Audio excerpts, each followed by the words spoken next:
This is Liberty Law Talk, part of Liberty Fund's online library of law and liberty. Your host is Liberty Fund Fellow Richard Reinsch. Our web address is libertylawsite.org, where you can subscribe, comment, find other episodes and links related to today's conversation. Our email address is lal@libertyfund.org. Today we are discussing with Brian Tamanaha his new book, Failing Law Schools. Professor Tamanaha is the William Gardner Hammond Professor of Law at the Washington University School of Law, and he is the author of 6 books, including A General Jurisprudence of Law and Society, Law as a Means to an End, and Beyond the Formalist-Realist Divide. Professor Tamanaha, welcome to Liberty Law Talk. Thank you. Brian, your book does a lot of things. You move us through the history and debate that contributed to the current 3-year academic-oriented law school as opposed to a professional model of education. You describe the broken economic model of law schools, the effect of the U.S. News and World Report and its ranking system and what law schools have done to try and game and manipulate their rankings. You talk about the somewhat dismal debt and career prospects of the vast majority of law students, which is even difficult for those who find employment. And then you also suggest at the end a few ways forward. I want to ask you, before we get into those arguments, what sort of responses are you getting from this book, which is, to my read, has really received a rousing response from people?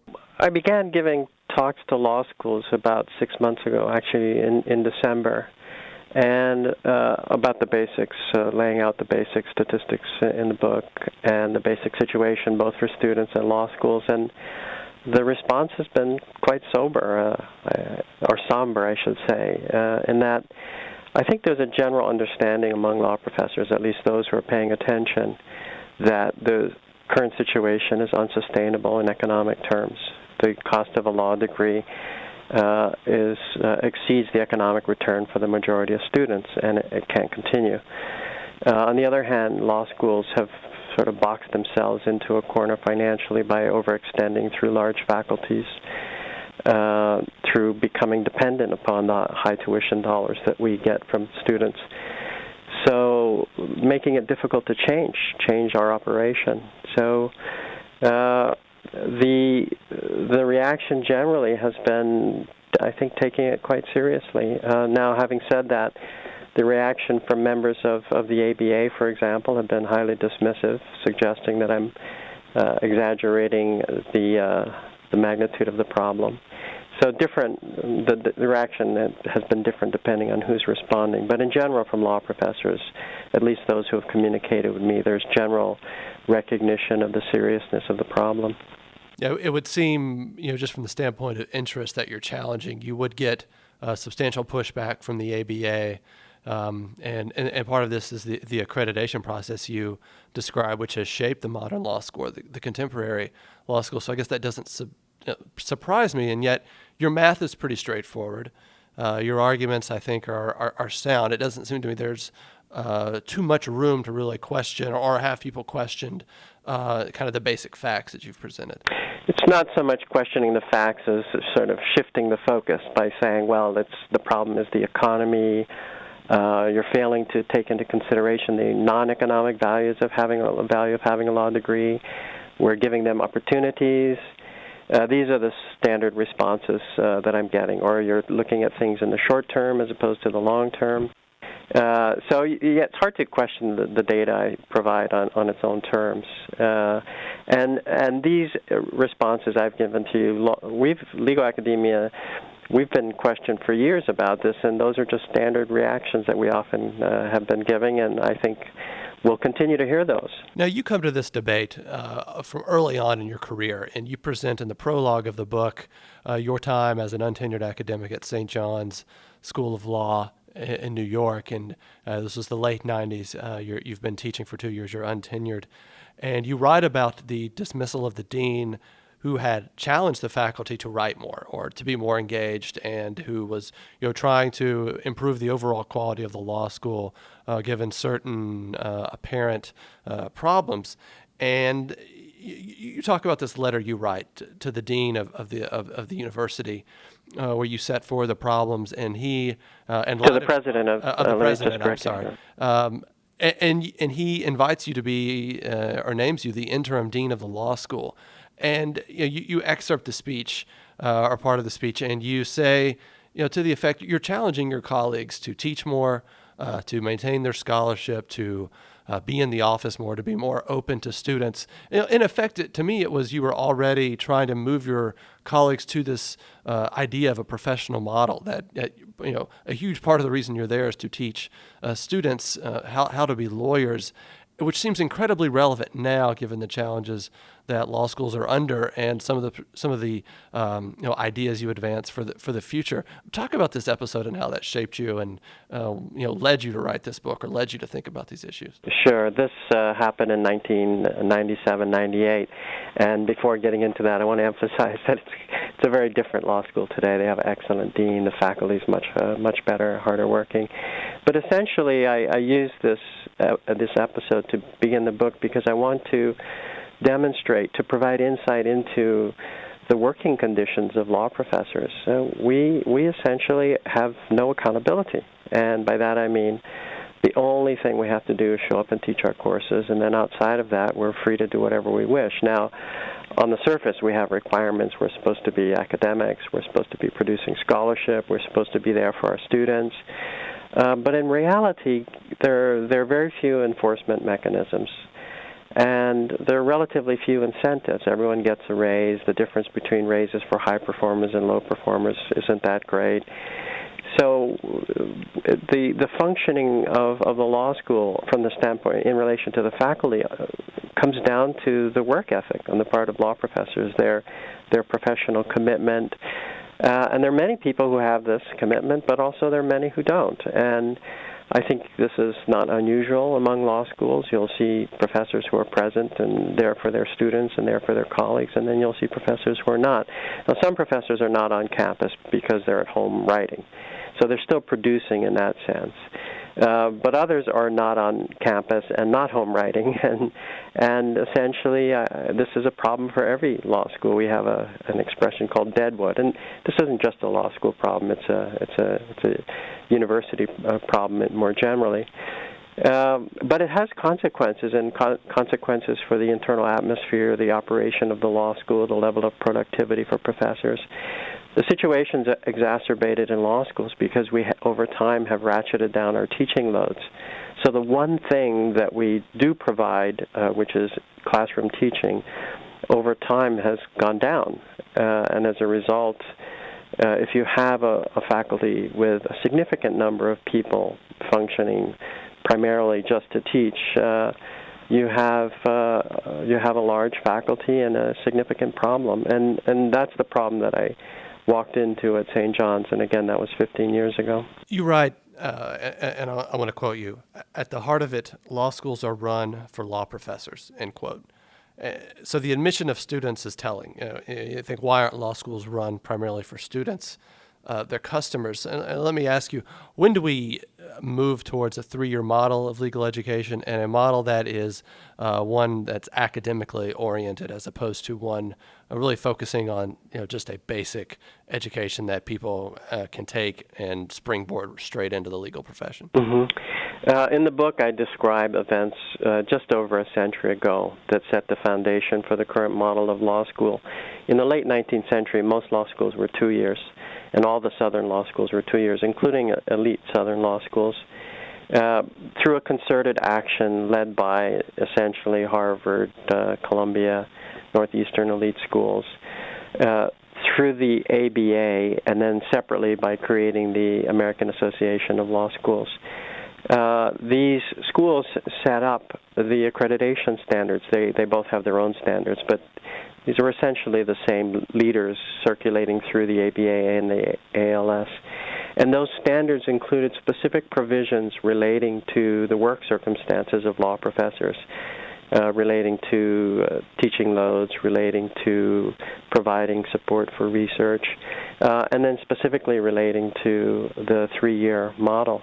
One of the concerns of the ABA leaders, the leaders of the ABA at the time, was that there were evening schools opening up in major urban areas, Chicago and New York in particular, and they were educating children of immigrants. And the ABA leaders were very explicit at the time about these people lacking the proper ethical values that we want to have in the legal profession. So it was a joint effort through the ABA to restrict access and through the academically inclined law schools to raise the standards for law schools. And at the time, there were people that opposed them on precisely this ground, that law is a career provides middle-class upward mobility, and it's being shut down. This door was being closed by the academic-oriented law schools. And I quote in the book statements by lawyers on the floor opposing the enactment of these standards. Now, ultimately, it took about 20 years, but these standards were finally written into the ABA standards that were used to accredit law schools, and then the ABA over time persuaded state supreme courts to adopt ABA accreditation as a condition of sitting for the bar.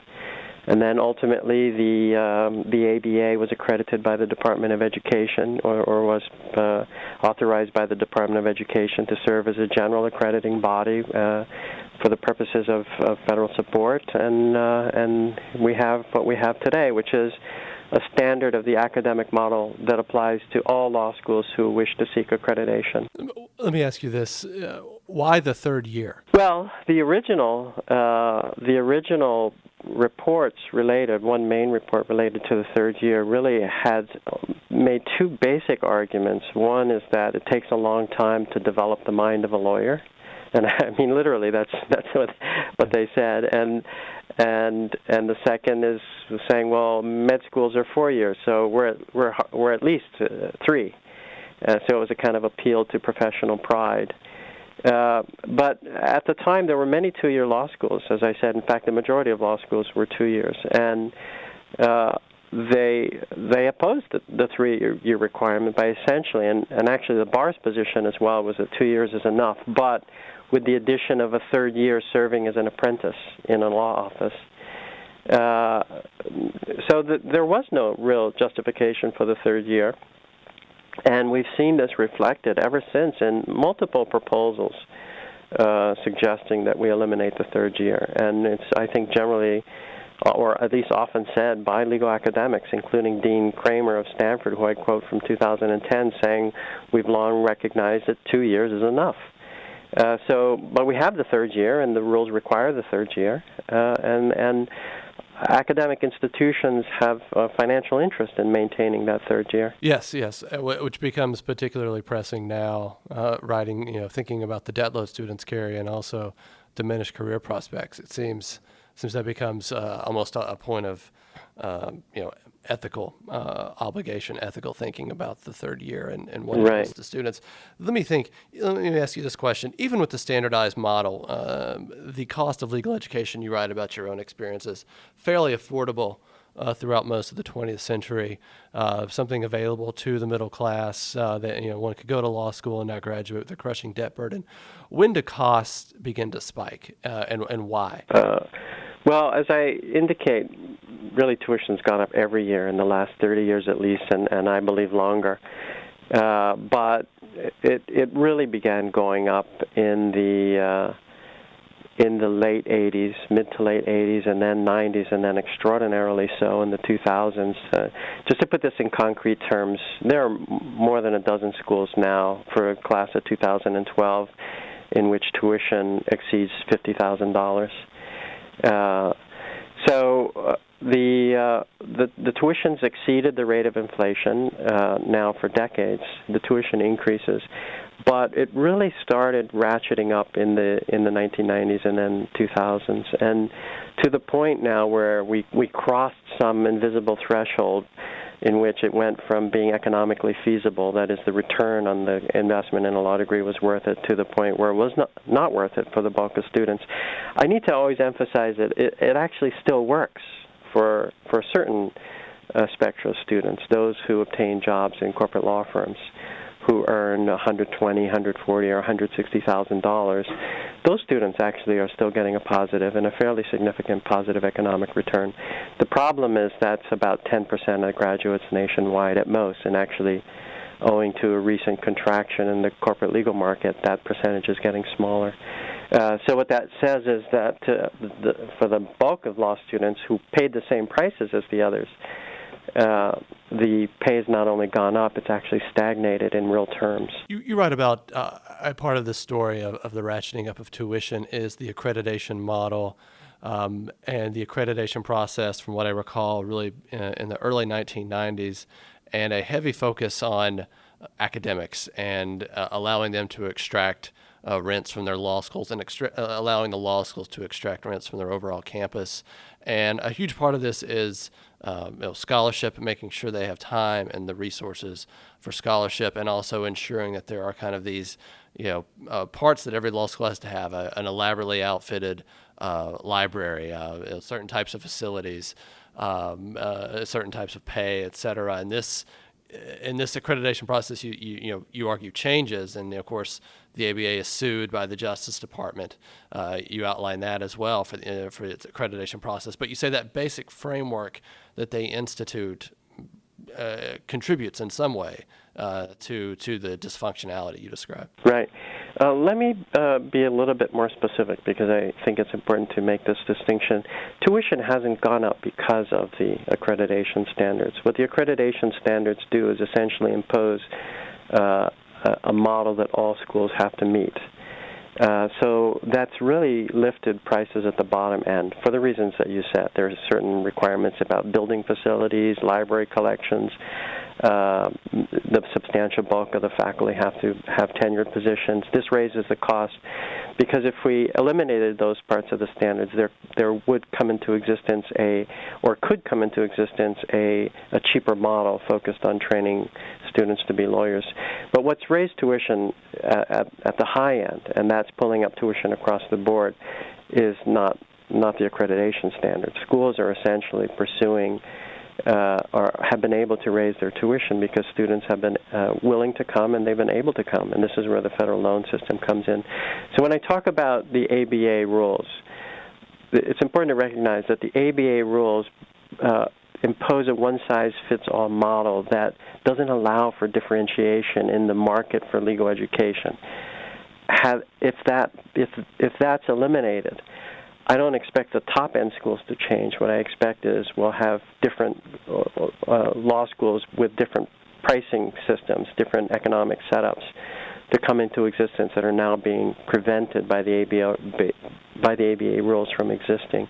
But the tuition problem is across the board, and that one won't change in relation to changes in the ABA standards. Let me ask you, a law school's annual budget, how do law professor salaries factor into that, and also the teaching loads, and what do the teaching loads do to the economics of a law school, and how does this ultimately impact students? Mm-hmm.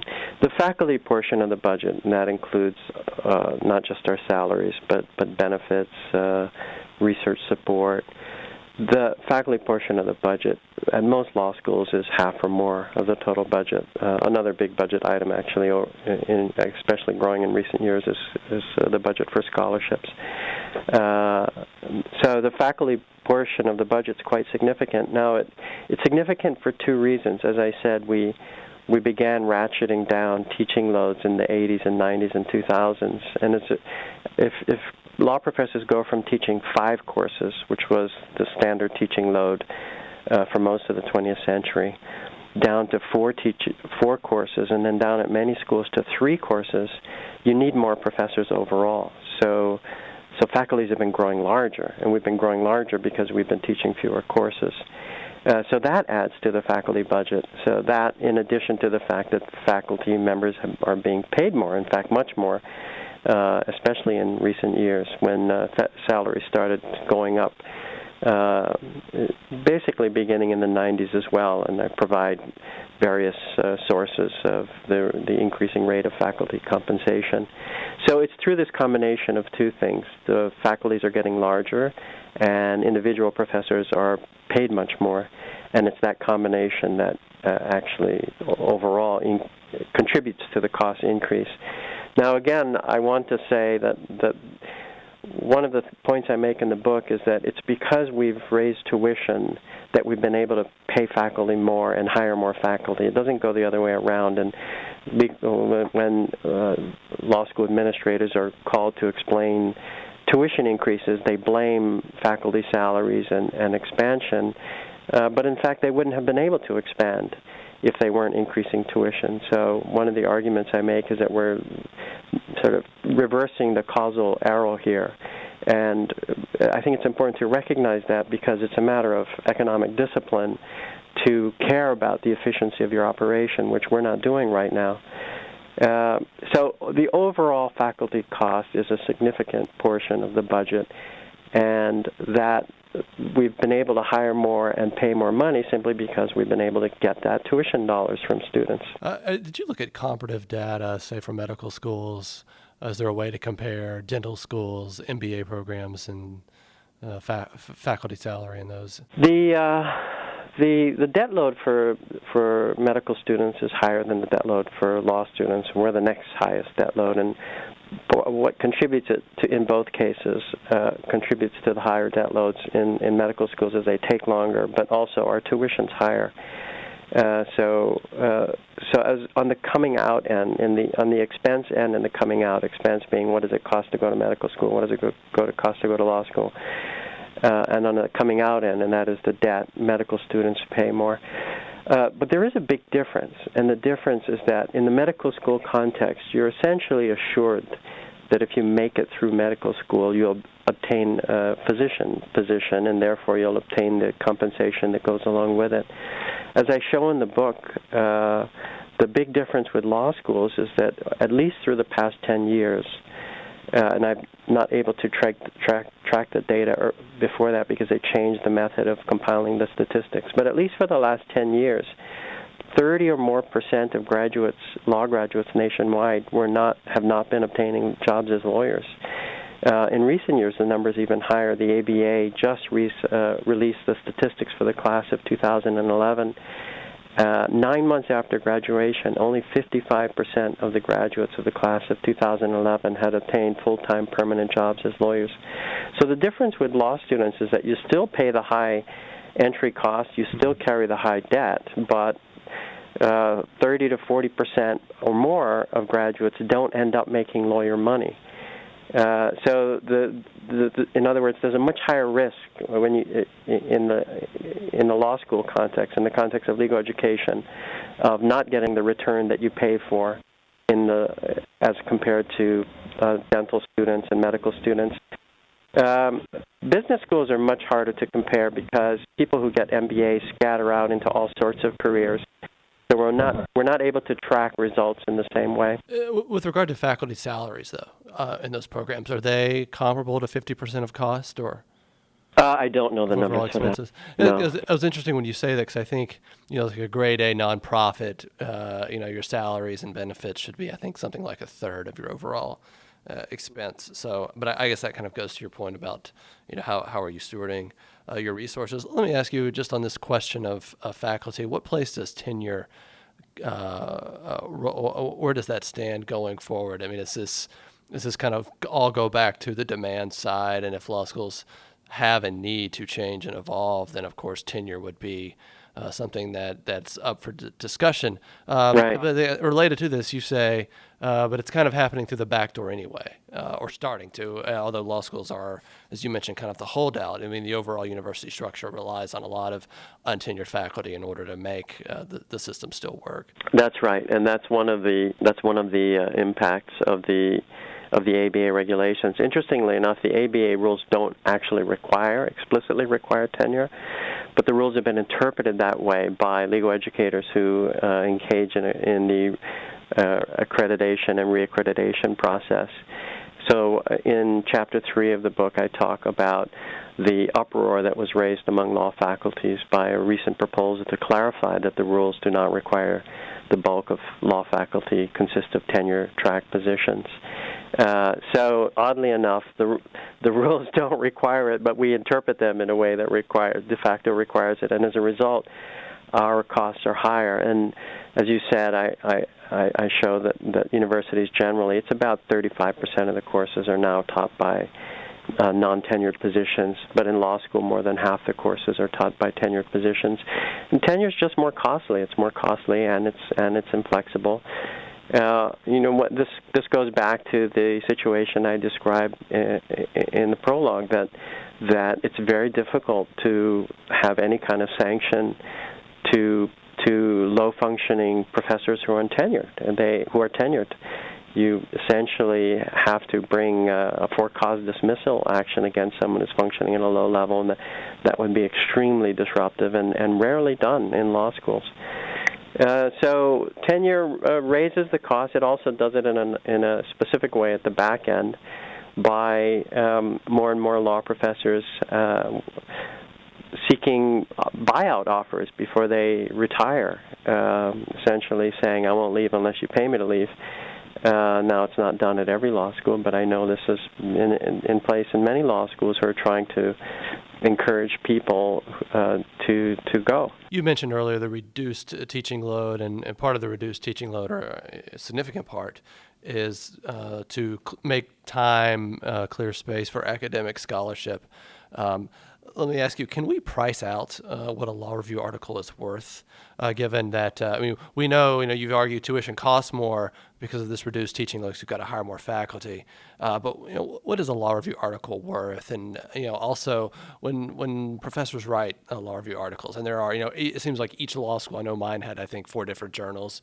Who reads them? And are they of use just for academics, which is not insignificant, but is the bar also reading them, or judges reading them? Right. Well, let me separate 2 questions implicit in what you said. One is how much does it cost, and then the other is how much is it worth. It's really hard to break down the cost of on a per-article basis, and there are various people who have made an attempt. I think you can make a generalization to say that about 30% of, roughly 30% of faculty time is supposed to be allocated to the production of scholarship, 30%, 35%, depending on the school, depending on the teaching load. Now, it's hard to break it down into a per-article cost because some professors write 6 articles or 1, 2, 3 big articles, and other professors write 0. So it can't really be pinned down. Now, in terms of the worth of an article, that's even harder to determine. And I think one of the points I make in the article is that we need to understand that law schools have become academic institutions, truly in every sense of the word. And by that I mean what we do is just a little different from what professors in the political science and sociology departments do. And questions about worth aren't asked in direct terms. What's the value of a sociology article? What's the value of a political science article? And this is a part of the conflict that exists in relation to law schools because we're training people to become lawyers. So we have expectations tied to that. As I say in the article, there's a great deal of skepticism has been expressed lately by Chief Justice Roberts, by Judge Edwards, that the scholarship of law professors have become so abstract that it has no value. Well, it has no value in the context of the kinds of scholarship that judges value, but it has academic value in the same way that articles about sociology and political science have value, and that is as a general contribution to knowledge. So indeed, there's a great deal of skepticism about what it is law professors are producing, and the skepticism exists because the bar, at least in the past, expected law professors to produce articles involving doctrinal analysis that judges could use in making determinations about interpretations of the law. Now, I need to add that a lot of law professors still do this kind of work. It's just not the kind of scholarly work that has academic cachet. Professors at elite institutions don't write doctrinal analysis by and large. They do in certain areas, criminal procedure. There's a lot of doctrinal work being done by scholars. But a lot of scholarship is not like that. And one of the statistics I mentioned is that a huge amount of articles are not cited at all. Now, that number is actually the same if you look at other academic departments. A huge number of articles in sociology and political science are written but never cited. So we are investing a lot of money in scholarly production, which is questionable if we're trying to attach some kind of value or worth to it, other than the general production of knowledge. No, and I certainly would not want to deprecate or minimize, asking large questions and trying to evaluate them, legal philosophy, constitutional law questions. That's significant and important work. I think, as you indicate in the book, and you're not questioning that either, but it becomes pressing when you've got these other factors pressing upon the economic model. It becomes more difficult to justify. I did want to read the quote from Chief Justice Roberts from 2011 on legal scholarship. Quote, "What the Academy is doing, as far as I can tell, is largely of no use or interest to people who actually practice law." And this, of course, in distinction to, say, work of mid-century doctrinal work, which was extremely important, and yet, as you say, is now lacks a certain academic cachet. I wanted to just talk about the U.S. News and World Report rankings. Every prospective law student looks at these, and of course, as you provide in rich detail, so do the law schools, so do the law school administrators. Why were law schools captured by the U.S. News and World Report in a way that, say, MBA programs or medical schools were not? I mean, does this give us some sort of indication? I mean, one of the things I was thinking is, the law school is kind of in between. It says it's committed to teaching lawyers, to training future lawyers, but not really. It's academic oriented, but yet that becomes difficult to justify. And so, was this a way to try and prove worth and indicate where you stood? Because also, there's nothing seems inherently wrong with providing a magazine, providing information, and trying to be transparent about a particular academic circle. Yeah, as I describe in the book, U.S. News the ranking has an extraordinary grip on law schools. It's affected our policies, our expenditures, and is behind our misleading number reporting and all kinds of things that we've engaged in the last 2 decades. And I also point out that this actually began virtually at the very beginning of the rankings, where law schools were called out by U.S. News for reporting different numbers to U.S. News than law schools reported to the ABA. So various discrepancies in our number reporting showed up quite early on. In answer to your question, why are we under the grip of U.S. News so much more than universities?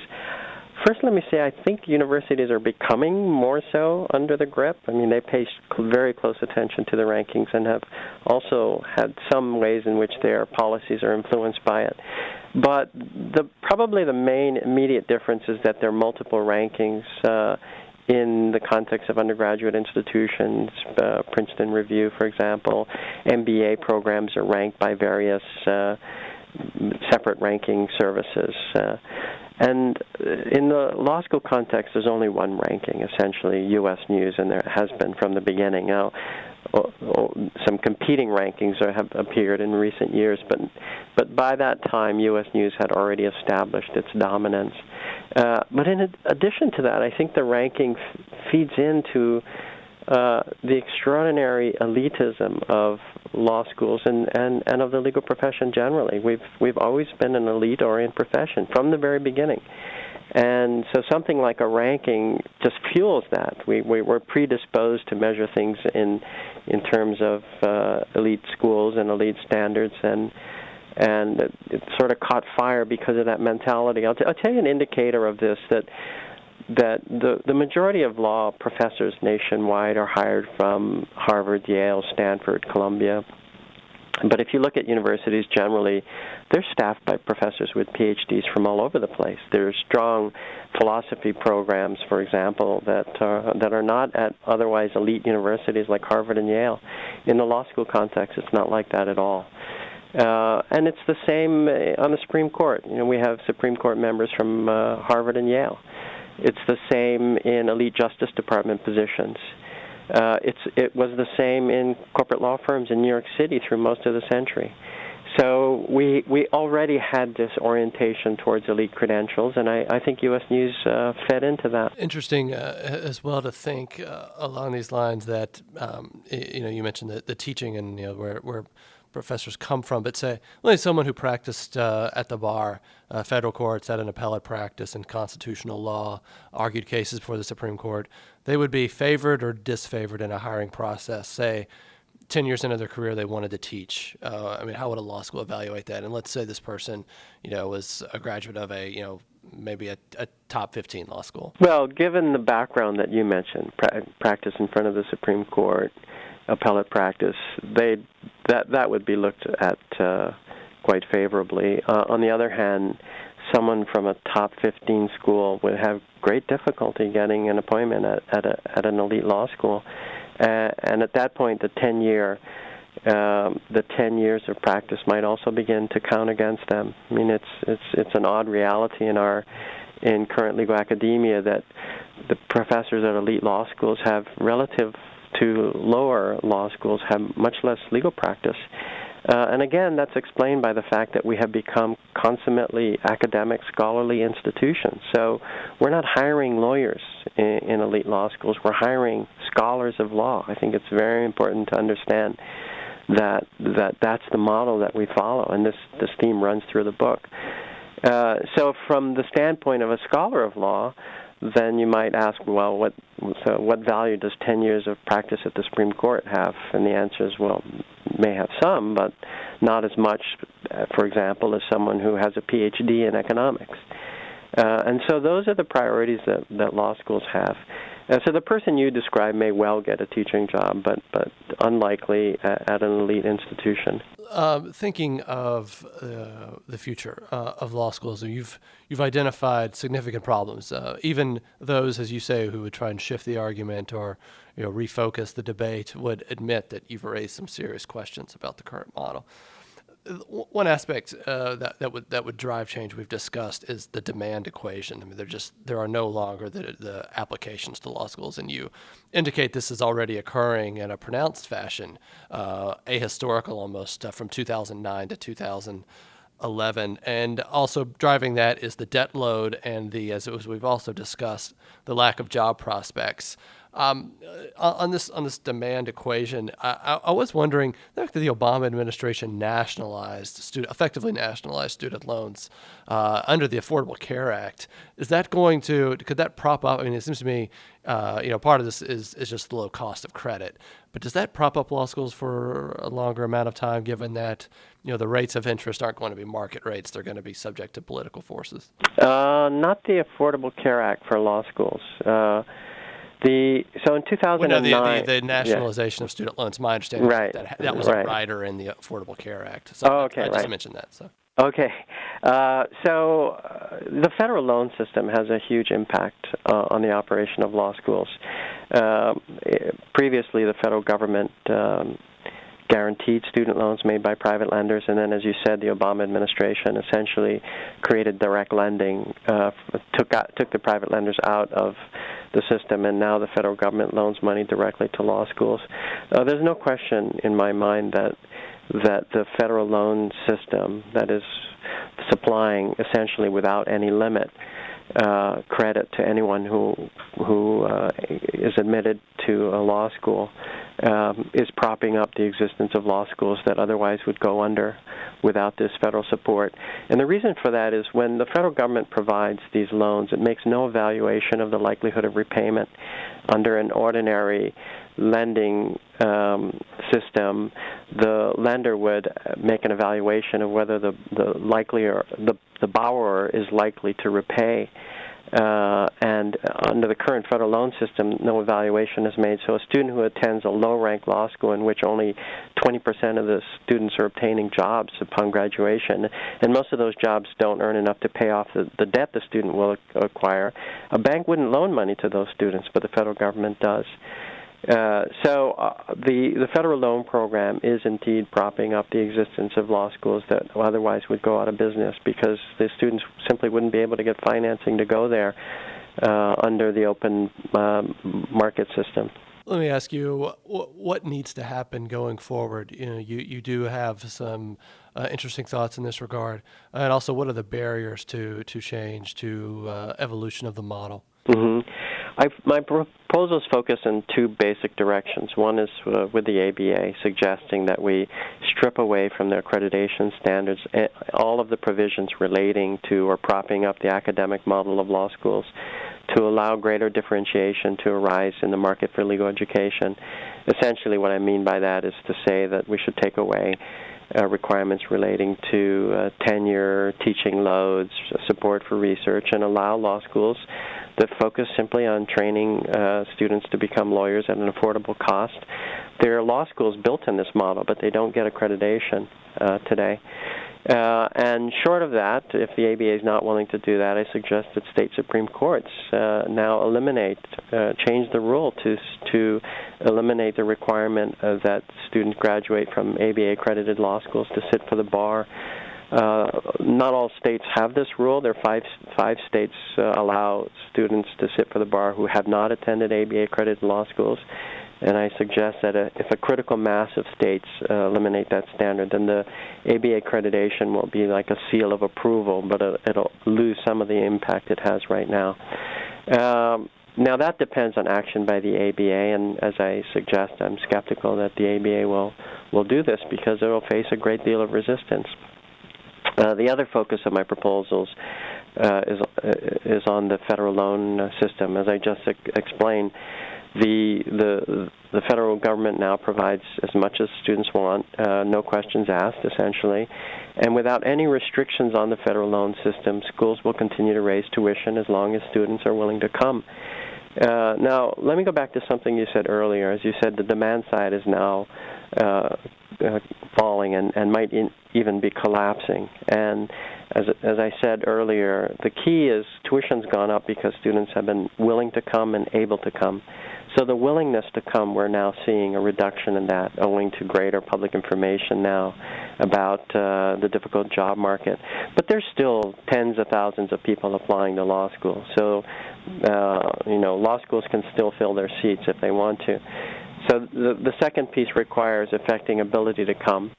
And I essentially suggest three proposals relative to the federal loan program. One is an outcome test, or what they call gainful employment test, which essentially says that law schools, to qualify for federal loans for their students, have to have passed some minimum standards of positive results.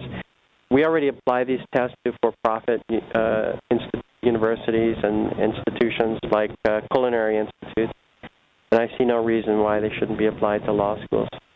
The other proposals relate to setting caps on how much individual students can borrow and caps on how much federal money individual law schools can get in a particular year. Professor Tamanaha, I was going to ask you along these lines, has there been any movement, state legislatures, federal legislatures, along any of the proposals you've suggested? I think other people have talked about these as well, and you referenced for-profit universities, and of course the scrutiny they've been under. Has any shift in focus towards law schools? I haven't. Three senators wrote in the course of 2011 to the ABA raising various problems with law schools about misrepresentation and employment numbers, about the scholarship programs and so forth. But as far as I can tell, no action beyond the writing of the letters has been taken at the level of the Senate.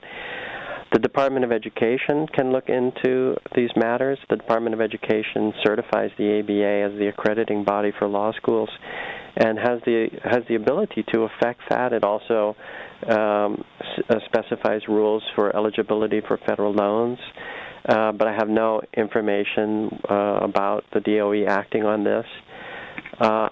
There is a lot of attention now in relation to student debt more generally, as we see all the time. This is the new debt bubble, the student loan debt bubble, and the problem is such a big problem that I find it extraordinary that the Senate isn't paying attention to it. But I don't have any particular insight into that.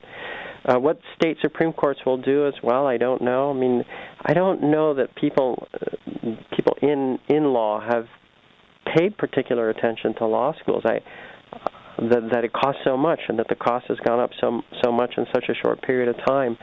But when their attention does focus on it, I would be surprised if state Supreme Courts don't begin to take a closer look on the accrediting, on the ABA accrediting activities and how it's been utilized. Ultimately, I think mainly for the benefit of law professors. Professor Tamanaha, I wanted to thank you for discussing your book, Failing Law Schools, today, and also for writing it and making this important contribution.